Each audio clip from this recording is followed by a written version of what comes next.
নতুন সরকার হিসাবে তারেক রহমানের সরকার দায়িত্ব নেওয়ার পরে বিভিন্ন মন্ত্রীদের সঙ্গে বিভিন্ন রাষ্ট্রদূতরা দেখা করছেন এবং সেরকমই এটা সৌজন্যতার একটা অংশ।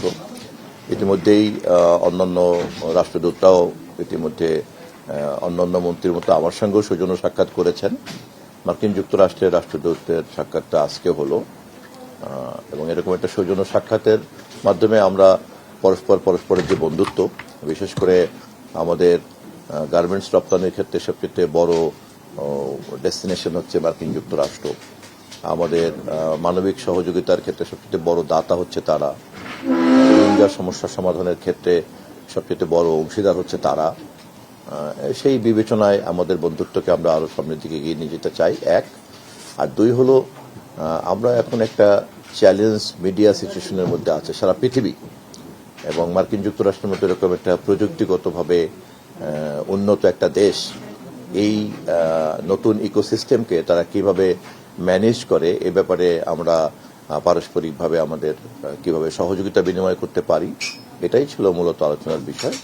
তারা বেশ আন্তরিকতার সঙ্গে আগ্রহ প্রকাশ করেছেন মার্কিন যুক্তরাষ্ট্রের ফেডারেল কমিশন ফর মিডিয়া কিভাবে কাজ করে এবং আমাদেরকে তারা এখানে একটা মিডিয়া কমিশন গঠন করার যে প্রতিশ্রুতি আমাদের সরকার ঘোষণা করেছি আমরা, সেই কাজটা এগিয়ে নেওয়ার ক্ষেত্রে তারা আমাদেরকে নৈতিক সহযোগিতা করবেন। এবং আমরা দুই পক্ষ, মার্কিন যুক্তরাষ্ট্রের এখানকার রাষ্ট্রদূতের কার্যালয় এবং আমাদের মন্ত্রণালয় থেকে আমরা পারস্পরিকভাবে যৌথভাবে খোঁজার চেষ্টা করব যে কোথায় আমরা গণমাধ্যমের ক্ষেত্রে যৌথভাবে কাজ করতে এটা হতে পারে, এটা হতে পারে, এটা কোনো স্পেসিফিক। আজকে কেবলই একটা সাধারণ আলোচনা এবং পরবর্তী আলোচনাতে হয়তো এই সমস্ত কাজের ক্ষেত্রগুলি বেরিয়ে আসবে। পলিসি সাপোর্ট থেকে শুরু করে টেকনোলজিক্যাল সাপোর্ট থেকে শুরু করে এইসব জায়গাগুলিতে ওদের অভিজ্ঞতাকে আমরা কাজে লাগাতে চাই এবং তারাও তাদের সেই অভিজ্ঞতা আমাদের সঙ্গে বিনিময় করতে আগ্রহ ব্যক্ত করেছে। কিভাবে কাজে লাগাবো সে ব্যাপারে মন্ত্রণালয় এবং দূতাবাস যৌথভাবে কাজ করবে ভবিষ্যতে। আমাদের জন্য এটাও আলোচনা আছে যে সারা পৃথিবীতেই, এবং আমাদের জন্য তো অবশ্যই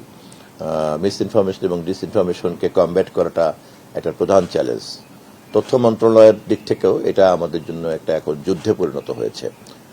বিশেষ করে ডিজিটাল প্ল্যাটফর্মগুলিতে যেভাবে মানুষের জন্য সুযোগ রয়ে গেছে, সেই সুযোগে অপতথ্য প্রচারকারীরা একটা বড় ধরনের সমস্যা তৈরি করছে সমাজ জীবনে, রাষ্ট্র জীবনে, নাগরিক জীবনে।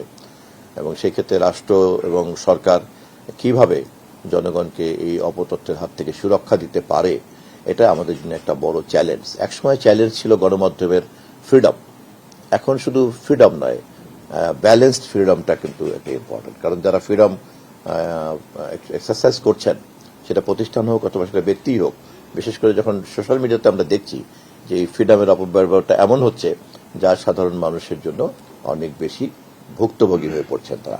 অতএব গণমাধ্যমের স্বাধীনতা এবং অপতথ্যের হাত থেকে জনগণকে সুরক্ষা দেওয়া, দুটো কাজই তথ্য মন্ত্রণালয়কে একসঙ্গে করবে। আমরা সমস্যাটাকে বলেছি, বিনিময় করেছি, তাদের অভিজ্ঞতায় এরকম সমস্যা আছে, কিভাবে আমরা কোথায় কি করতে পারি আমরা পরবর্তীতে আলোচনাতে এগিয়ে যাব।